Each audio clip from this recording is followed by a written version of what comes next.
ಎಲ್ಲ ಕನ್ನಡದ ಮನಸ್ಸುಗಳಿಗೆ ನಮಸ್ಕಾರ. ಸಾಮಾನ್ಯವಾಗಿ ಮದುವೆ ಸ್ವರ್ಗದಲ್ಲಿ ನಡೆಯುತ್ತೆ ಅನ್ನೋ ನಂಬಿಕೆ ನಮ್ಮಲ್ಲಿದೆ. ಆದರೆ ಇಲ್ಲೊಂದು ಮದುವೆ ಆಸ್ಪತ್ರೆಯ ಐಸಿಯು ವಾರ್ಡ್ ಬೆಡ್ ಮೇಲೆ ನಡೆದಿದೆ. ಮದುವೆ ದಿನ ಹಾಸ್ಪಿಟಲ್ಗೆ ಅಡ್ಮಿಟ್ ಆಗಿದ್ದ ವಧುವಿಗೆ ವರ ಆಸ್ಪತ್ರೆಯಲ್ಲೇ ತಾಳಿ ಕಟ್ಟಿ ಮದುವೆಯಾದ ವಿಶೇಷ ಪ್ರಕರಣವೊಂದು ನಡೆದಿದೆ. ಈ ವಿಶೇಷ ಮದುವೆ ನಡೆದಿದ್ದಲ್ಲಿ ಇಷ್ಟಕ್ಕೂ ವಧು ಆಸ್ಪತ್ರೆ ಸೇರಿದ್ದೇಕೆ? ಇದರ ಬಗ್ಗೆ ಇಲ್ಲಿದೆ ಒಂದು ವಿಶೇಷ ವರದಿ. ಇದು ಐಸಿಯು ಮ್ಯಾರೇಜ್ ಸ್ಟೋರಿ. ನಾನು ಅಂದಾನಿ ಇಮಬಾಶಿ.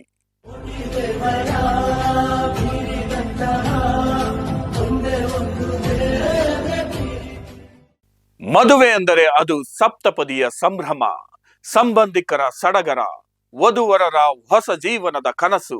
ಆದರೆ ಕೇರಳದ ಆಲಪ್ಪುಳ ಜಿಲ್ಲೆಯ ಥಂಪೋಲಿಯಲ್ಲಿ ನಡೆದ ಈ ವಿಶೇಷ ಮದುವೆ ಇವೆಲ್ಲವನ್ನು ಮೀರಿ ಪ್ರೀತಿಯ ಔನ್ನತ್ಯಕ್ಕೆ ಸಾಕ್ಷಿಯಾಗಿದೆ. ಮದುವೆ ದಿನ ವಧು ಆಸ್ಪತ್ರೆಯ ತುರ್ತು ನಿಗಾ ಘಟಕದ ಹಾಸಿಗೆಯಲ್ಲಿದ್ದರೆ ವರ ಆಕೆಯ ಕೊರಳಿಗೆ ಅಲ್ಲೇ ತಾಳಿ ಕಟ್ಟುವ ಮೂಲಕ ಪ್ರೀತಿಗೆ ಹೊಸ ಭಾಷ್ಯ ಬರೆದಿದ್ದಾನೆ.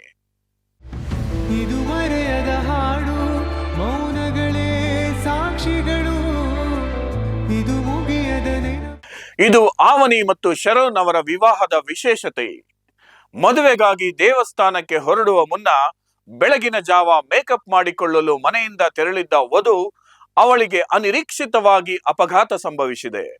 ಬೆನ್ನು ಮೂಳೆಯ ಗಂಭೀರ ಗಾಯದಿಂದ ತೀವ್ರ ನೋವಿಗೆ ಒಳಗಾದ ಆವನಿ ಅವರನ್ನು ಆರಂಭದಲ್ಲಿ ಕೊಟ್ಟಾಯಂ ವೈದ್ಯಕೀಯ ಕಾಲೇಜಿಗೆ ದಾಖಲಿಸಿ ನಂತರ ವಿಶೇಷ ಆರೈಕೆಗಾಗಿ ಕೊಚ್ಚಿಯ ವಿಪಿಎಸ್ ಲೇಕ್ ಶೋರ್ ಆಸ್ಪತ್ರೆಗೆ ಸೇರಿಸಿದ್ದಾರೆ. ಮದುವೆ ದಿನವೇ ಅಪಘಾತ ನಡೆದ ಕಾರಣ ಎರಡೂ ಕುಟುಂಬದವರು ಚಿಂತೆಗೀಡಾಗ್ತಾರೆ.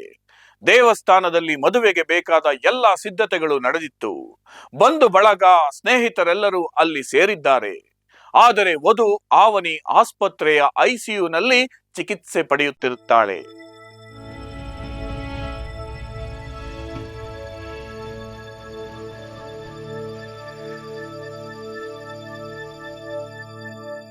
ತೀವ್ರ ಗಾಯ ಮತ್ತು ಬೆನ್ನು ಮೂಳೆಯ ನೋವಿನ ಹೊರತಾಗಿಯೂ ಆವನಿ ಮತ್ತು ವರ ಶರೋನ್ ಅವರ ಮನಸ್ಸು ದೃಢವಾಗಿತ್ತು. ಆ ಪರಿಸ್ಥಿತಿಯಲ್ಲಿಯೂ ನಿಗದಿಯಾಗಿರುವ ಶುಭ ಗಳಿಗೆಯಲ್ಲಿಯೇ ಮದುವೆಯಾಗಲು ನಿರ್ಧರಿಸಿದ್ದಾರೆ. ವರನ ಕುಟುಂಬದವರು ಆಸ್ಪತ್ರೆ ಆಡಳಿತ ಮಂಡಳಿ ಹಾಗೂ ವೈದ್ಯರ ವಿಶೇಷ ಅನುಮತಿ ಪಡೆದು ಆಸ್ಪತ್ರೆಯಲ್ಲಿಯೇ ಮದುವೆ ಆಗೋ ತೀರ್ಮಾನ ಮಾಡ್ತಾರೆ. ಮಧ್ಯಾಹ್ನ 12:15ರಿಂದ 12:30 ನಡುವಿನ ಶುಭ ಗಳಿಗೆಯಲ್ಲಿ ಆವನಿ ತುರ್ತು ವಾರ್ಡ್ನಲ್ಲಿ ಹಾಸಿಗೆಯ ಮೇಲೆ ಮಲಗಿರುವಂತೆಯೇ ವರ ಶರೋನ್ ಭಾವುಕತೆಯಿಂದ ಆಕೆಯ ಕೊರಳಿಗೆ ತಾಳಿಯನ್ನು ಕಟ್ಟಿದ್ದಾರೆ. ಆ ಕ್ಷಣಕ್ಕೆ ಕುಟುಂಬ ಸದಸ್ಯರು ಮತ್ತು ಆಸ್ಪತ್ರೆಯ ಸಿಬ್ಬಂದಿ ಸಾಕ್ಷಿಯಾದರು. ಈ ಅನಿರೀಕ್ಷಿತ ಸನ್ನಿವೇಶದಲ್ಲಿ ನೆರವೇರಿದ ವಿವಾಹ ಬದುಕಿನ ಯಾವುದೇ ಸವಾಲಿಗೆ ಪ್ರೀತಿಯನ್ನ ತಡೆಯೋದಕ್ಕೆ ಸಾಧ್ಯ ಇಲ್ಲ ಅನ್ನೋದಕ್ಕೆ ಸಾಕ್ಷಿಯಾಗಿದೆ.